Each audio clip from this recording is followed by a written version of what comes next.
આજે હું તમને શેર કરીશ ઉનાળામાં આવતા આ ગુંદાના સંભારાની રેસીપી.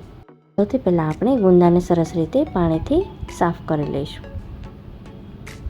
મેં અહીંયા મીડિયમ સાઇઝના ગુંદા લીધા છે.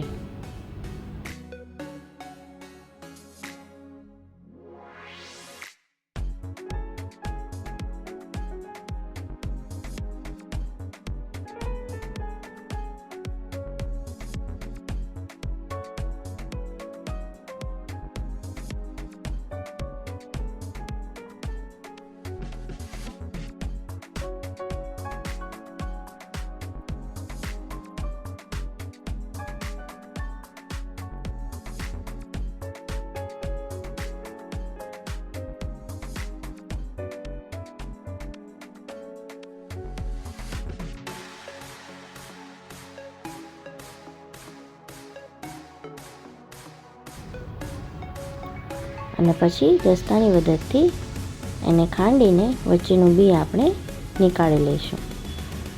બી એકદમ ચીકાશવાળું હોય છે, એટલે છરીને આપણે મીઠામાં બોળીને યુઝ કરીશું. ગુંદાના બધા જ બી નીકળી જાય એટલે આપણે એમાં વચ્ચેથી કટ લગાવી દઈશું.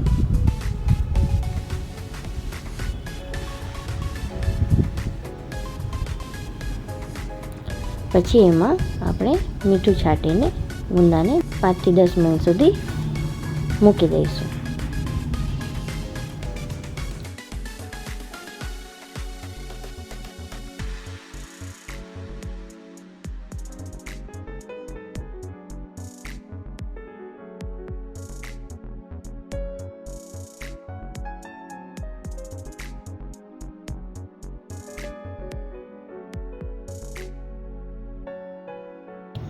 હવે આપણે એનો મસાલો બનાવીશું.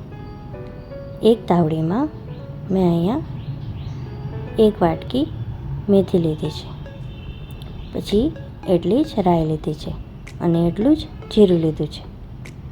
તમે આ ત્રણેયનું પ્રમાણ વધારે ઓછું કરી શકો છો. જો તમને કડવું વધારે પસંદ ના હોય તો મેથીનું પ્રમાણ અહીંયા ઓછું કરી શકો છો. પછી એને આવી રીતના રૂમાલની મદદથી શેકતા જઈશું.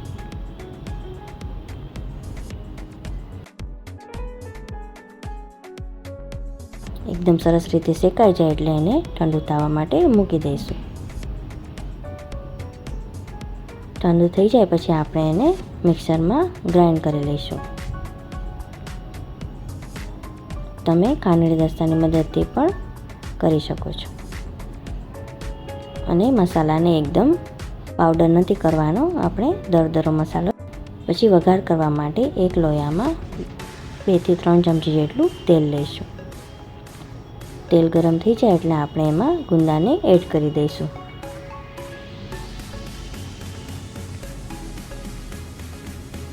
પછી મિક્સ કરીને 1 ચમચી હળદર ઉમેરીશું. અહીંયા આપણે મીઠું નહીં ઉમેરીએ, કેમ કે આપણે ગુંદામાં મીઠું ઉમેરેલું જ હતું.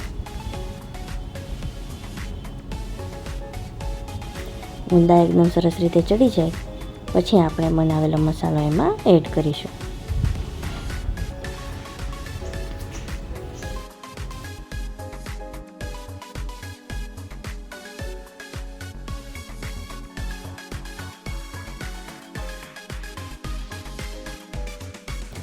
મસાલો જેમ જેમ જરૂર પડે આપણે એમ એડ કરતા જઈશું.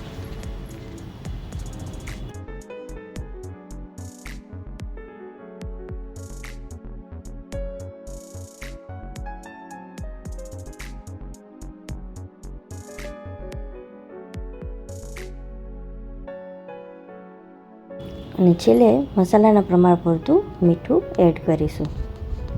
તો તૈયાર છે આપણો ગુંદાનો સંભારો.